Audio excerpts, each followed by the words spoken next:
Salut à tous et à toutes, c'est ProPicture, on se retrouve pour notre toute première vidéo. Je dis notre car normalement on est à deux. Je suis avec Noah, mais pour cette fois-ci je serai tout seul. Donc je me présente, je m'appelle Cyprien. Et mon ami qui occupera aussi cette chaîne s'appelle Noah, qui fera aussi d'autres vidéos. Donc cette fois-ci je vais vous apprendre à avoir un émulateur et à avoir des jeux dessus. Donc tout d'abord, il faut aller sur Cool ROM. Je vous mettrai le lien dans la description. Donc vous arrivez sur l'écran d'accueil. Vous allez aller sur émulateur et vous mettez Macintosh. Car moi je suis sur Mac. Si vous n'êtes pas sur Mac, vous mettez PlayStation, etc. D'autres choses. Moi je suis sur Mac, donc je mets ça. Je fais ce tuto pour Mac, hein, pas pour PC. Bah pour PC c'est à peu près la même chose, mais voilà, c'est un peu différent. Vous cliquez sur OpenEmu. Il y en a d'autres, mais c'est le mieux.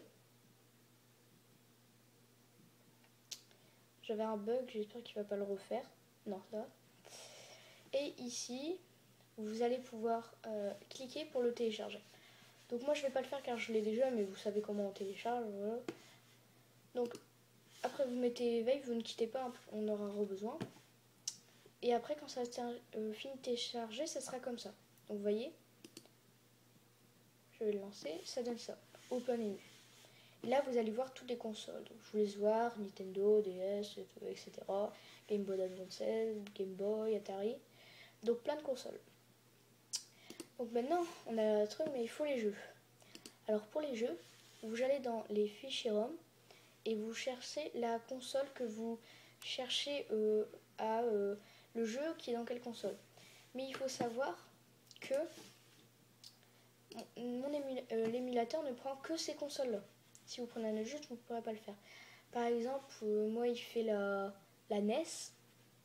Et ben, j'ai envie de prendre un jeu sur la NES, s'il l'a.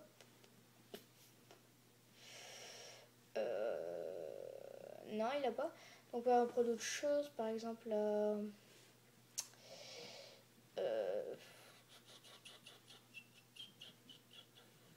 je sais pas, parce que je suis de la nouvelle génération. C'est pour ça que je prends pas beaucoup. Je connais pas beaucoup. Normalement, il y avait Play. Je pense normalement il y avait. C'est pas ici. C'est bien ici, puisque moi je me rappelle qu'il y avait. On va regarder. Donc je vous conseille de l'ouvrir à côté. Par exemple, l'Atari 2600. Imaginons, hein, Atari 2600. Donc c'est la console qu'on a. Je connais pas du tout cette console. Après, c'est pour ceux qui aiment bien les jeux rétro. Voilà, là vous allez avoir ceux qui ont été le plus téléchargés, les mieux notés, et puis après les derniers sortis.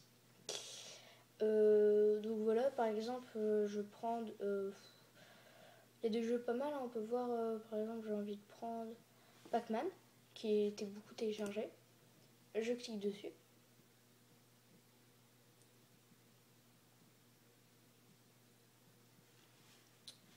Et voilà, et après vous le mettez télécharger. Je crois qu'il y a un moment où on ne peut plus télécharger car sinon ça. Je crois que c'est un téléchargement ou je sais plus. Alors quand on peut plus, pour regarder le jeu, vous mettez dans la file d'attente. Et au moins dès que vous aurez le temps de le télécharger, vous cliquerez là et vous pourrez le télécharger. Donc une fois, je ne vais pas le télécharger, hein, mais une fois par exemple que vous avez téléchargé un jeu, donc il sera dans votre fichier, un fichier Finder, ou même sur votre bureau, vous le prenez et vous le déplacez dedans, ici, et ça va le mettre dans la console qu'il faut. Après, vous pouvez aussi utiliser d'autres. Pour un émulateur, c'est bien ici. Mais après, si vous voulez, vous pouvez aller sur Google, vous pouvez mettre. Je sais pas, une fois que vous avez l'émulateur, vous pouvez mettre fichier. Ça lag un peu. Je crois que c'est parce que je suis en train de filmer, ouais, je vais quitter. Parce que là, ça va faire beaucoup pour le logis. Ouais, c'est pas grave. Mais vous mettez sur Google, vous mettez fichier ROM, par exemple, je sais pas, DS, Pokémon, vous aurez les fichiers, vous les déplacez. Des fois, il y en a qui sont compatibles, des fois, d'autres qui ne sont pas. Par exemple, moi, j'avais réussi à avoir Pokémon. Sur la Game Boy Advance, j'avais réussi à avoir Pokémon version Emerald, version rouge, Golden Sun, ou des autres jeux comme ça. Et après, donc, par exemple, on va faire un exemple, vous l'avez. Des fois, vous pouvez avoir la pochette, des fois non, je sais pas. Sinon, vous faites Download Cover 1. Donc, par exemple, j'ai envie de le lancer. Yes. Donc, vous mettez yes. Donc, si vous l'avez pas encore lancé, ça vous mettra la nouvelle partie, etc. Moi, je l'ai déjà joué. Donc, ce qui est bien avec un émulateur, c'est que vous pouvez mettre le jeu, l'arrêter. Donc, vous jouez, par exemple, voilà, vous avez envie de jouer. Moi, je sais plus du tout comment c'est quoi les touches. Et vous jouez, quoi. Vous avez envie de sauvegarder. Vous mettez ici. Donc, ça, c'est. Bon, j'ai un peu fait n'importe quoi, mais par exemple, je vais mettre pause. Par exemple, vous voulez reprendre une autre sauvegarde, et bah vous prenez la sauvegarde que vous mettez. Donc vous voulez sauvegarder, par exemple là, vous mettez ce que vous voulez. Hein. Après tu peux mettre dans le village, par exemple, voilà. Au moins quand je sauvegarde, tu vois, il y aura une sauvegarde ici. Mais si je veux reprendre je reprends au début, hop, et là je recommence depuis le début. Vous voyez, donc c'est ce petit système. Après, vous pouvez vous quitter comme ceci. Et vous réarrivez ici. Donc c'est assez cool pour jouer à divers jeux. Donc maintenant, je vous ai expliqué comment avoir un émulateur et utiliser des jeux. Dans un prochain tuto, je vais vous expliquer comment utiliser Joypad Connect. Pour ça, il faudra le logiciel et un iPhone sous iOS 7. Donc si vous n'avez pas iOS 7, bah vous ne pourrez pas le faire. Après, je sais pas s'il marche pour iOS 8. Moi, il arrive à marcher pour iOS 7, mais après, je sais pas pour les autres. Mais je vous expliquerai, vous réussirez à... Ça, c'est surtout pour les jeux, c'est pour ça. Vous aurez des manettes, par exemple, imaginons la manette de la NES. Donc c'est plus pratique, par exemple, au lieu de jouer avec une manette ou sur le clavier, à la NES, vous aurez la vraie manette de la NES, mais sur votre téléphone.